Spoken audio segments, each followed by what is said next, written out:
coming up on 2020 on ID. In Seoul, South Korea, two young students out on the town.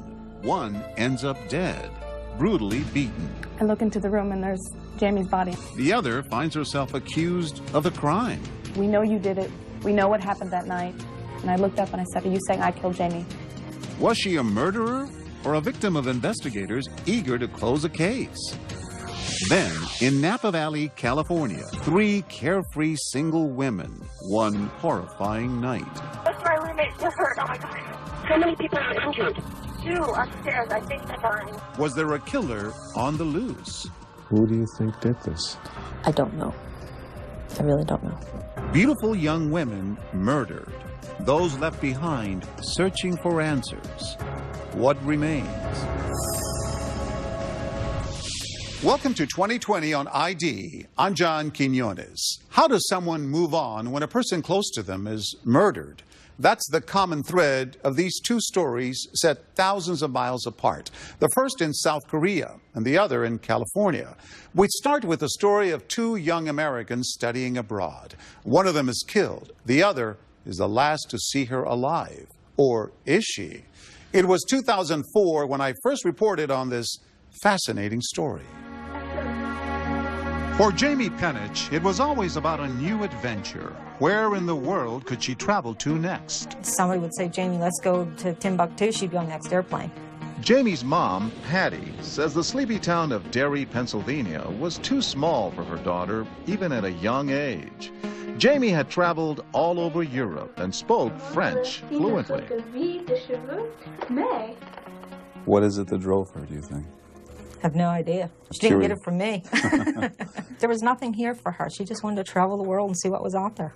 In her junior year at the University of Pittsburgh, Jamie, 21 years old, was excited about a new adventure. She would be going to South Korea for a semester as an exchange student. In the spring of 2001, Jamie arrives at Kim Young University in the Korean city of Daegu. The exchange students come from all around the world, but there's another American in the program, 19-year-old Kenzie Snyder from Marshall University in West Virginia. Our little group was we were very close. There was Jamie Penich. Yes. What was she like? She was fun, energetic, intelligent, easy to get along with. You two hit it off. Yes. After just 2 weeks of classes, a group of 6 students, including Jamie and Kenzie, decide to hop on a train for what's supposed to be a fun weekend trip to the capital city of Seoul. When they arrive here, they go to this tourist information counter where an agent directs them to a place to stay. She told us how to get to Itaewon by subway, and that's where we went. And so the students end up in a cheap motel here in Itaewon, the heart of Seoul's nighttime entertainment.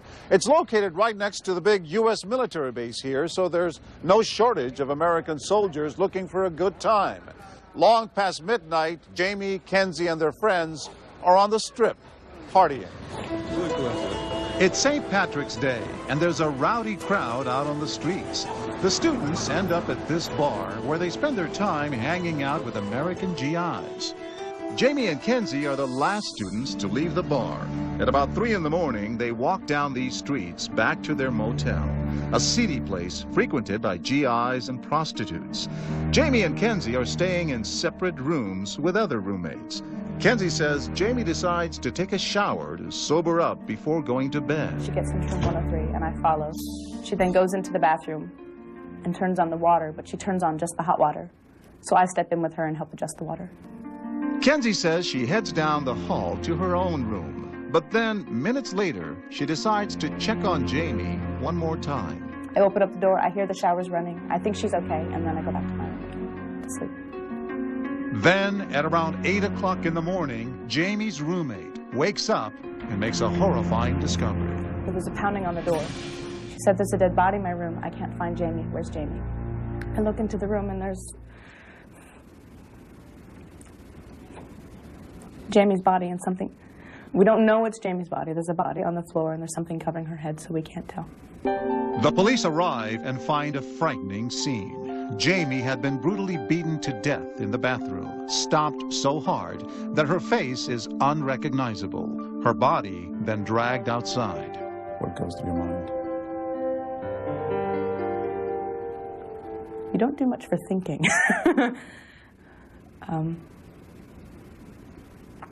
How could this happen? Halfway around the world in Derry, Pennsylvania, a phone rings. The lady said, Jamie was murdered, you know. It's such a distance, and there's nothing you can do, actually. Everything stops. Meanwhile, in Seoul, investigators try to piece together some clues. Who could have committed such a horrific crime inside this packed motel? These rooms are so tiny, it's hard to believe how anyone could have slept through such a brutal assault. But Jamie's roommate, sleeping just a few feet away, told police she never heard a thing. This large, bloody footprint is found on the floor next to Jamie's body. Police speculate it's from a man's boot, and there's more evidence that the killer was a male. A couple staying next door to Jamie in room 102 told investigators they heard arguing, a man's voice saying, "You're here now, let's go," and then the sounds of a woman moaning. Then there's the account of this woman, the owner of the motel, who was working the night shift when she says she saw someone leave Jamie's room. As he was coming out, I saw his face. He was wearing a jacket and beige pants, and he just passed by me. Those clues, along with the student's account of socializing with soldiers, lead investigators to believe that the killer is an American serviceman. This suspect sketch is released based on the motel owner's account. Agents from the Army's Criminal Investigation Command, or CID, investigate and interrogate the soldiers who were with Jamie the night of the murder. But months go by and the trail runs cold. To the frustration of Jamie's family, no one has been arrested. I would talk to them and I would say, did you investigate all these Army guys? And it was a difficult thing because, we tested everything, nothing turns up, nothing turns up. But you were not about to give up. No. No. We knew somebody killed Jamie and we wanted to know who and why. Jamie's parents write to officials asking for a new push to get the investigation back on track. But there's another person who just can't seem to let go of the case. Jamie's fellow exchange student, Kenzie Snyder. Kenzie has closely followed the case. She's even emailed and phoned Jamie's family. Kenzie has returned to school in Huntington, West Virginia. She hasn't heard from investigators for months when out of the blue, she receives a call from an FBI agent. I was surprised that they would be needing to speak with me again. And I was thinking if I can help them find who did this, then that would be really nice. 3 investigators meet Kenzie in this motel room in Huntington. Kenzie says at first the agents are friendly, but then one of them suddenly makes a shocking accusation. We know you did it. We know what happened that night. And I looked up and I said, are you saying I killed Jamie? Now they were accusing me. When we come back, Kenzie is about to become the prime suspect. 3 people with badges telling me that something else happened that night, and they know what happened. It's like I hit her. Was it possible that she murdered Jamie? I know I didn't kill her, and I see my signature on that confession. When we come back.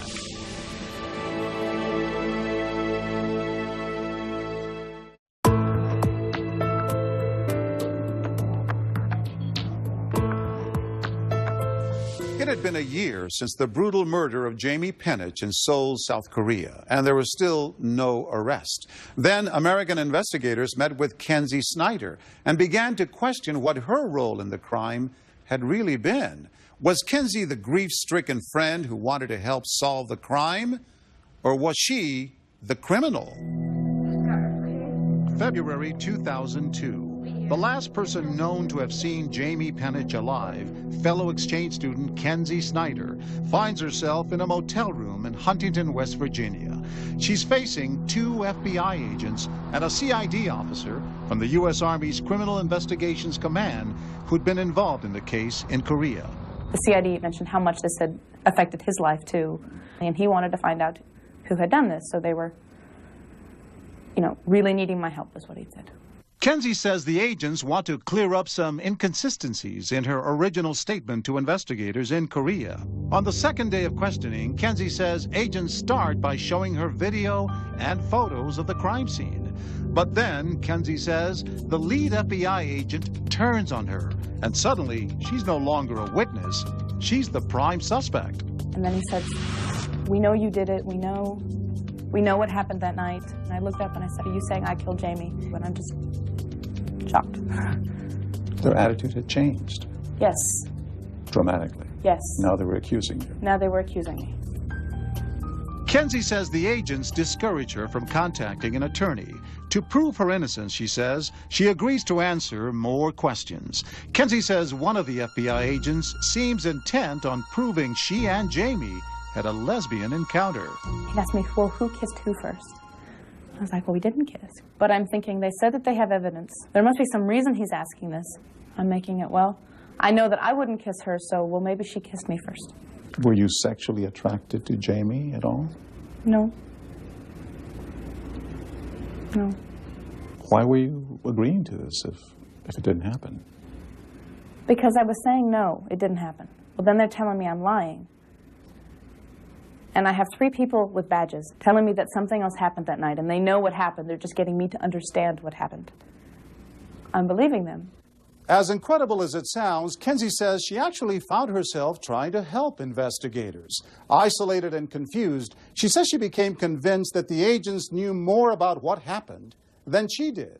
So she began creating images in her head, using information she already knew about the case, to follow the FBI agent's lead. He's like, well, when did you get angry? I was like, I don't remember getting angry. He's like, there must have been a trigger. There had to have been a trigger that set you off. We need to find that trigger. Sitting in an easy chair, Kenzie says, with her eyes closed and almost in a trance, she sees pictures of herself in that motel bathroom with Jamie trying to unbutton her pants. So he's like, what did you do? And I was like, I hit her. Don't know how we got onto stomping, but we'd had me stomping and then me leaving the room. And you admitting that you stumped her? Yes, yes. And I said something like, I lift my foot, or, yeah, I lift my foot, and I bring it down on her face. Kenzie has just admitted to the agents that she killed Jamie. Not only that, she signs this written confession. They had gotten me to think that I had killed Jamie. That's hard to believe. It's hard to swallow that anybody would admit to something if they didn't do it. I know I didn't kill her, and I see my signature on that confession. I was sobbing in the chair the entire time this is happening because I'm seeing these pictures of me killing Jamie. Those aren't easy pictures to see. Kenzie is released and goes home. 22 days later, she repeats her account to another FBI agent and again signs a written statement. Kenzie is arrested. At first, it was hard to believe, but after we put 2 and 2 together with her pride and never letting it go, always calling, somebody in the family. But Brian and Patty Penich refused to believe that their daughter was sexually attracted to Kenzie. I believe it was a fantasy on Kenzie's part, and she didn't get what she wished for, so she killed Jamie, so Jamie wouldn't speak up. Jamie would have had no way of defending herself against the size of Kenzie compared to her. In October of 2002, there's a hearing at this federal courthouse in West Virginia to determine whether or not Kenzie should be extradited to South Korea to face charges. Kenzie takes the witness stand, and yet again, she repeats her story of killing Jamie. But now she says she's less certain whether or not she's really guilty. I hadn't convinced myself that I had not done it yet. But I couldn't fully accept the fact that I had either. After the 2-day hearing, the judge rules Kenzie Snyder will be going back to South Korea, this time to be tried for murder. December 2002, Kenzie arrives in South Korea, the first U.S. citizen ever extradited to stand trial here. Even at this time, she says, she wonders if those images in her memory of killing her friend Jamie are real or imagined. I'm thinking, did that really happen? Why am I having these thoughts if it didn't happen? Kenzie told us it was only when Korean police brought her back to this motel that she finally realized there's no way she could have killed Jamie. She says the reality of the crime scene did not match the images she had created in her head during her confession. The pictures I had in my head would not fit in this bathroom or in this room. And there wasn't room for us to move the way that I had said I had moved. It erased all the doubt. What is it like being back here? It's hard to be in here and not picture her body. After that visit back to the motel with police, Kenzie recants her confession. But Police Superintendent Hwang Moon-ha, who headed the investigation, remains convinced of her guilt. 경찰에 그것을 She confessed to such a level that she would correct police on certain details of the crime. So no, I don't think she confessed to a crime she didn't commit. But in a stunning development, the judge in Kenzie's case throws out her confession, ruling that under Korean law, a confession must be made before a public prosecutor. Kenzie Snyder's trial lasts 4.5 months here at Korea's Criminal Courts building in the capital of Seoul. The verdict anxiously awaited not only by the accused killer, but also by the victim's family, thousands of miles away in Pennsylvania. Finally, the judge's decision. Kenzie Snyder is found not guilty. Huge wave of relief spreads over me. And I get to go home, maybe. But Kenzie isn't free to go home just yet. Prosecutors are so convinced of her guilt, they appeal the verdict, trying again to get her confession admitted as evidence. An appellate court upheld Kenzie's acquittal, saying there was evidence that someone else, not Kenzie, committed the crime. The court cited the same evidence that initially led police to suspect an American GI was the killer. Remember, there was a large bloody footprint found next to Jamie's body, reports of a male voice heard arguing inside Jamie's room, and the account of the motel owner who said she saw a man leaving the scene. The court also cited the lack of any physical evidence tying Kenzie to the crime. Attorney Brendan Carr is helping represent Kenzie. There was blood all over the room, all over Jamie, all over everywhere, not on Kenzie. And that tells us? To me, that's the number one thing that tells me that Kenzie's innocent. If you could talk to Kenzie Snyder, what would you tell her? You have to live the rest of your life with this burden. And if you can do that, you're not a person. What she did, it's unforgivable. And she will never be forgiven. I'm sorry for the pain that any false hope could have caused them. And I hope they find out who did it. And if they think you did? Then I hope they see truth. And the truth is? I did not kill their daughter. What really happened on that March night in a cheap motel room in Seoul? Did Kenzie Snyder brutally murder her friend, or was it someone else who remains at large?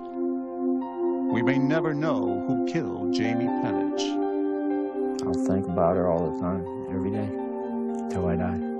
I'll be with her, looking forward to that day.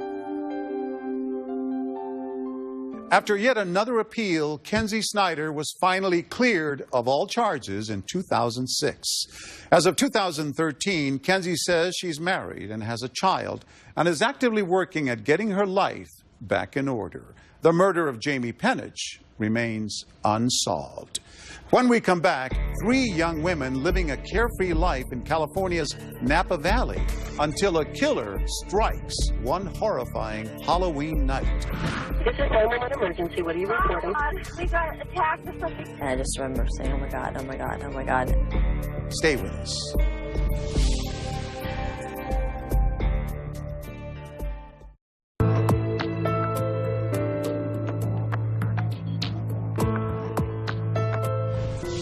Now the story of one fateful Halloween night. A killer breaks into the house of 3 roommates in Napa Valley, but only one survives. There seems to be no motive, no reason, no way to find the killer.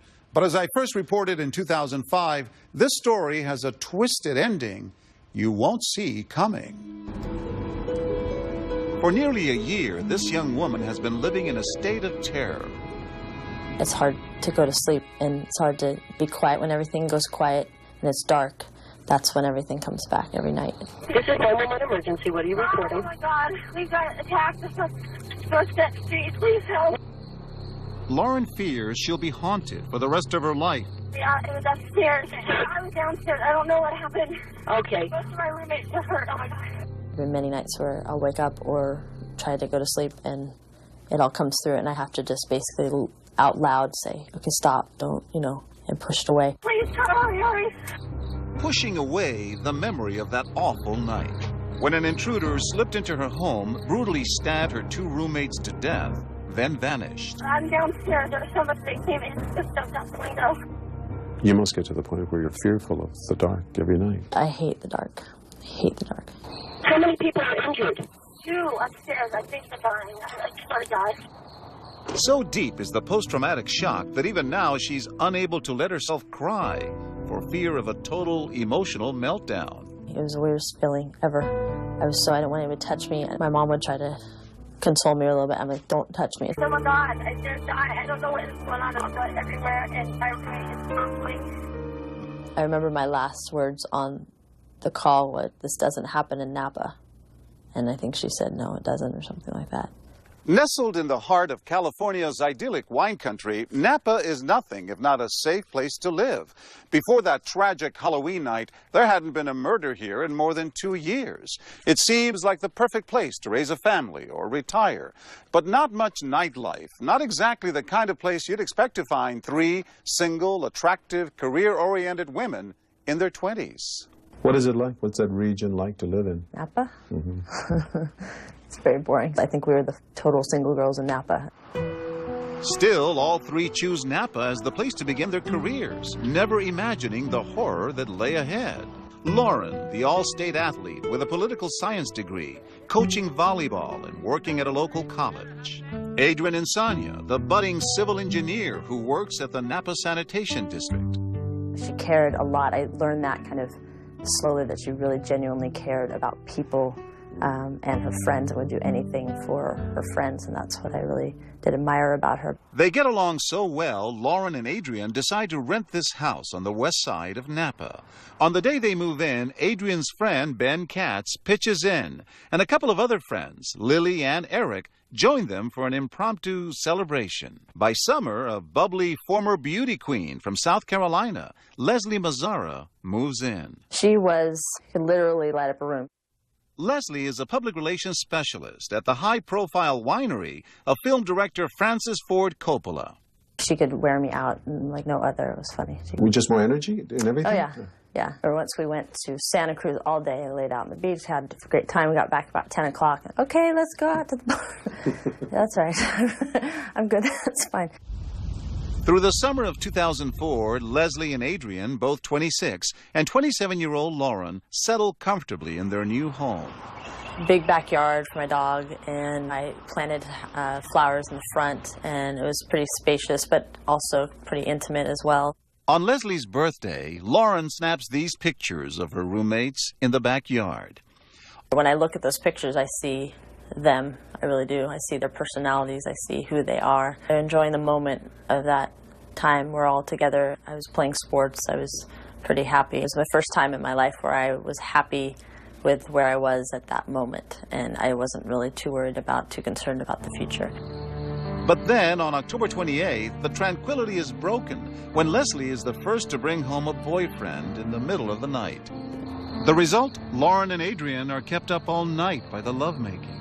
And the next day, from her desk at the winery, Leslie sends an email apology for the late-night rumble.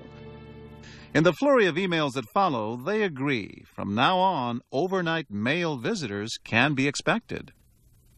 I didn't put much thought into it, but I just figured in the back of my head that, yes, people would be coming over, and it was just kind of started the whole ball rolling with that idea. Little did they know that first rendezvous would set the stage just 3 nights later. When we come back, another late-night visitor with far more sinister intentions. He was flying down the stairs, breaking stuff as they came around, and I grabbed the phone, and I turned it on, and it was dead. When we return.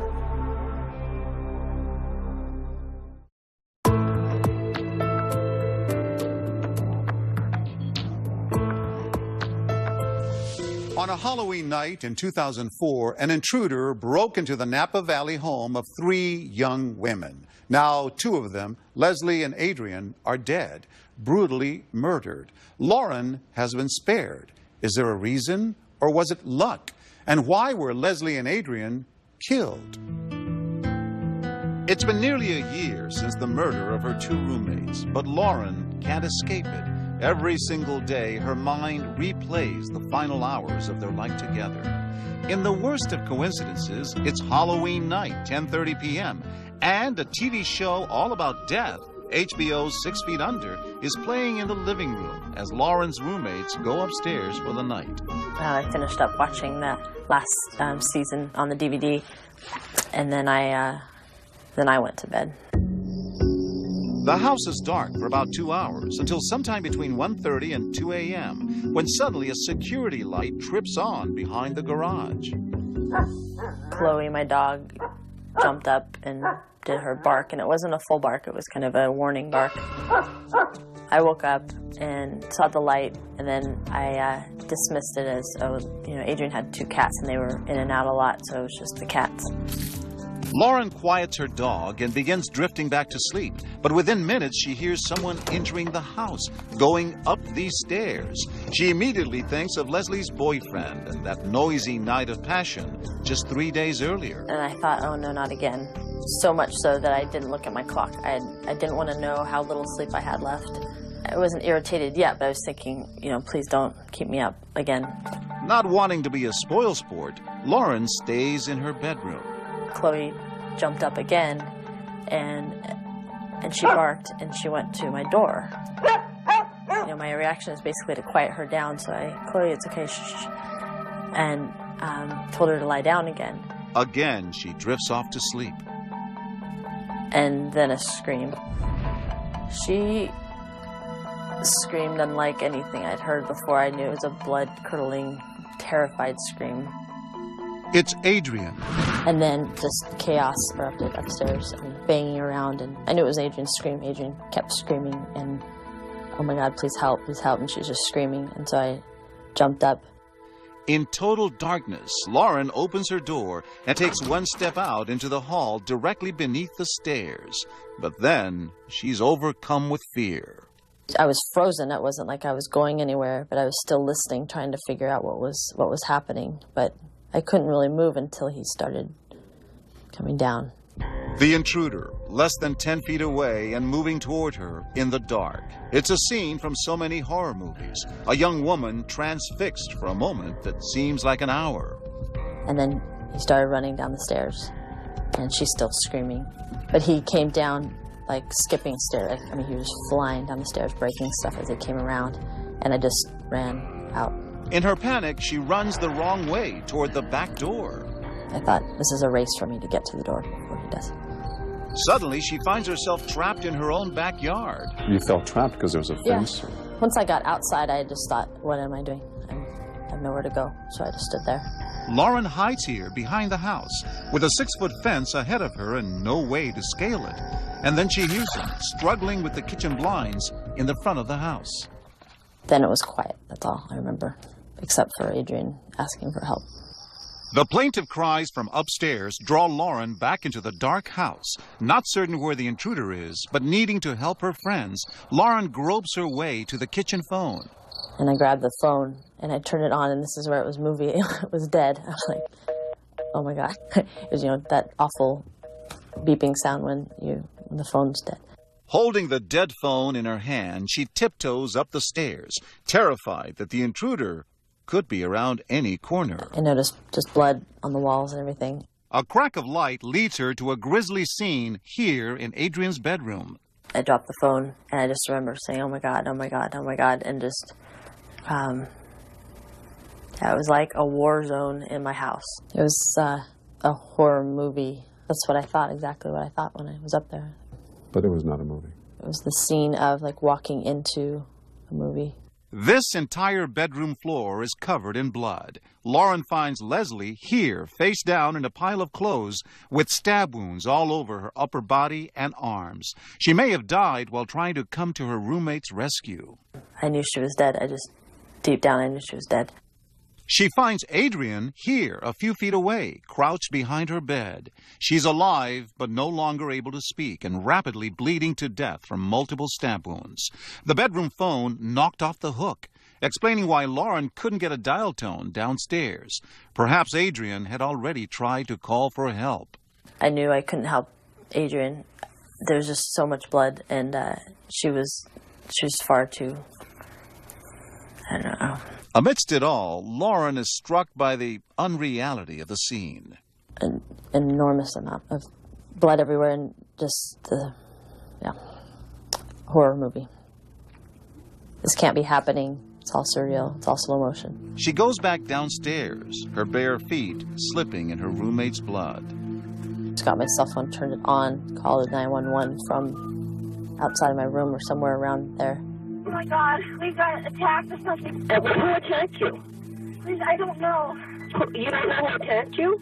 Is that your home? The woman was kind of like, I don't understand. I said, my roommates are dying. Please get somebody here. How many people are injured? 2 upstairs. I think they're dying. I just want to die.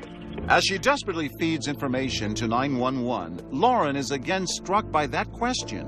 Where is the intruder? And then it cut off. Then I realized, I should probably get out of the house. She makes a dash for her car, races away, and reconnects with 911. I'm driving around. I don't know what to do. This guy was somebody. Wait, you're not back in the house? No, I got in my car and left. I don't know what to do. She said, where are you going? And I said, I don't know. I'm just trying to go away. But they instructed me to come back. The house I didn't want to come back because I didn't know where he was. What did that person look like? I don't see anybody. I swear to you. I heard screaming, and I stayed where I was.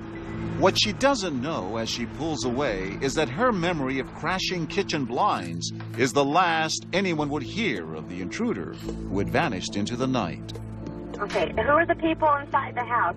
2 females upstairs. And they were both bleeding?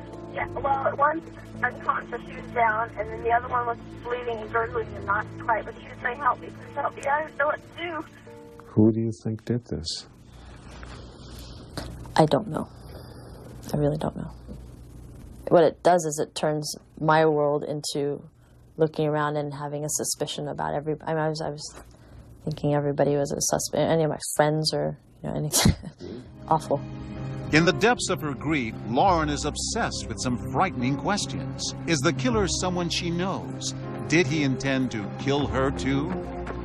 Over and over and over in my mind, and I pull up so many details or anything the girls have said or anything, and I don't know. But there is something hidden in her subconscious mind. And finally, 9.5 months after the murders, it's about to come back to her. When we come back, new clues begin to emerge. Now we know it's someone who was smoking at the crime scene. And I said, we didn't really associate with a lot of smokers. Did she know the killer? And then I remember that he had been in the house, too. When we return.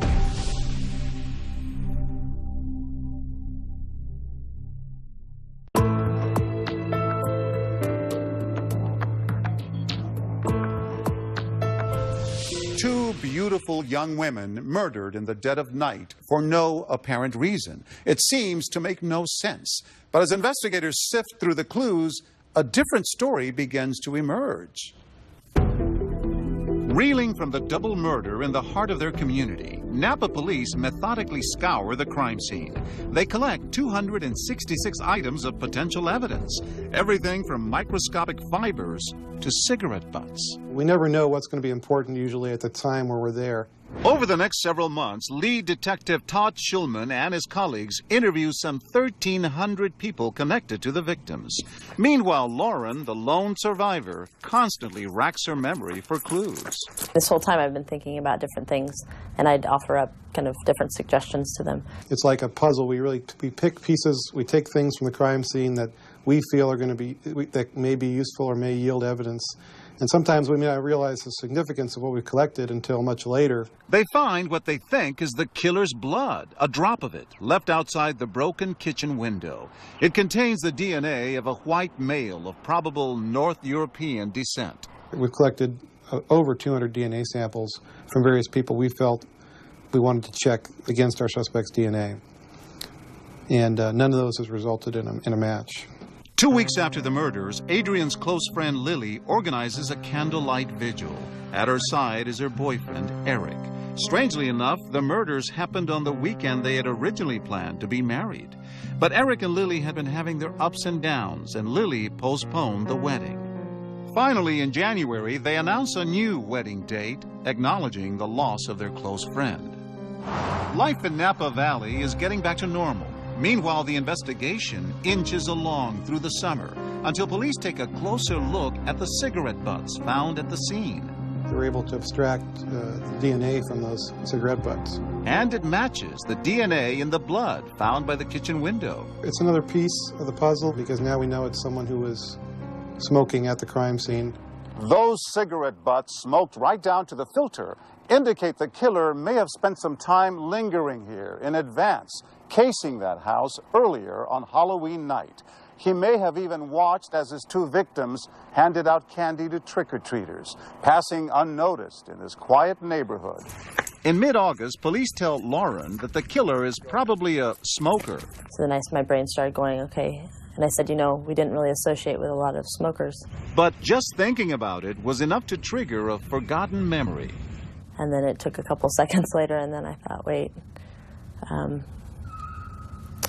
Eric smoked. Eric Matthew Koppel, the 26-year-old who had married the friend of victim Adrian Insania. And then I remembered that he had been in the house, too. Remember, he was there, celebrating the night Lauren and Adrian moved into their new home. Eric is very, very shy, very quiet guy. Not very social. Not very social at all. He worked at a land surveying firm, but otherwise stayed at home a lot, often working in his garage late at night. Lauren recalls his odd behavior in social situations, like the night a group of friends partied at a local bar. I remember asking the question, why is he standing up? You know, we're all here, and, well, he's just not comfortable. Lauren immediately tells homicide detectives about Eric Koppel being in the house and being a smoker. And I asked, have you checked his DNA? And they said no.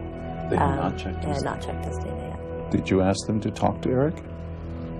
I believe they said that they would check into it. That was in August, and for weeks, Eric Koppel remains on Lauren's mind. His smoking, his odd behavior. A month had gone by since you last suggested this. Yeah. And you asked him again. Yeah. And they still hadn't talked to him. They hadn't been able to reach him. Police are focused on the cigarettes, and the next day they release photos of the brand smoked by the killer, Camel Turkish Gold, an uncommon cigarette on the market just 4 months at the time of the murders. As you can tell in this picture, the cigarette filter and the markings on it matches the butt that we've located at the crime scene. It's a stroke of luck, because family and friends, among them John and Lisa Stewart, knew that Eric Koppel smoked Camel Turkish Golds. When you heard that these were the type of cigarettes that the killer had smoked, what was your reaction? I remember my reaction. Chills went up my spine.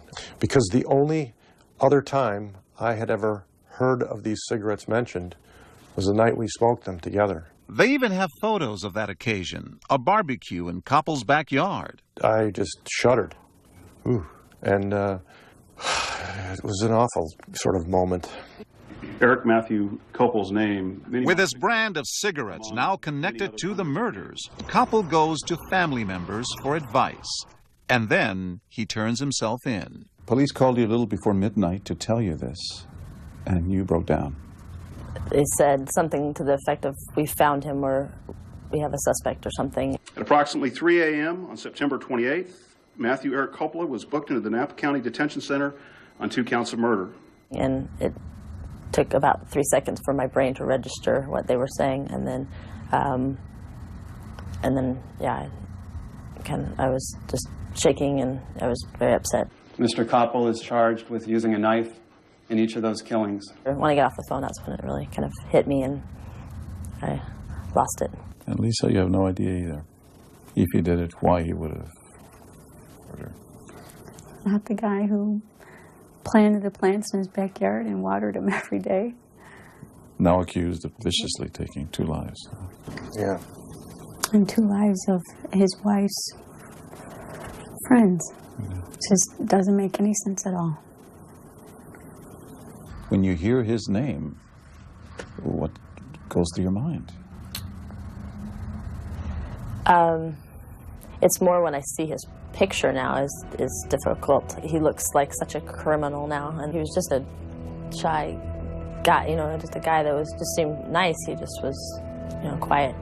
What could have motivated this shy young man to commit such a heinous crime? There is talk about a fight.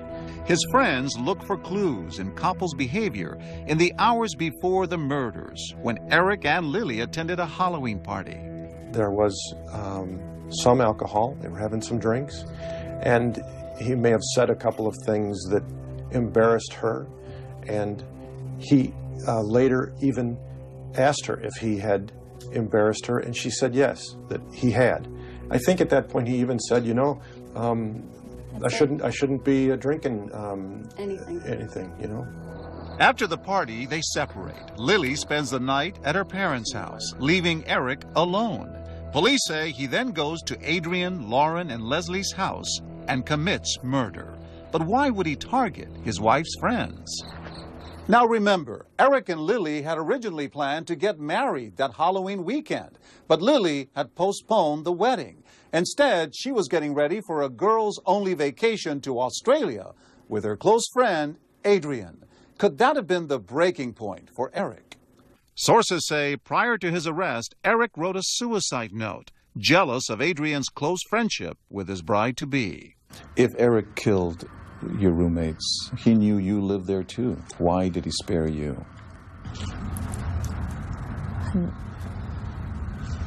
I don't know. I just happened to have my door closed that night. That's it.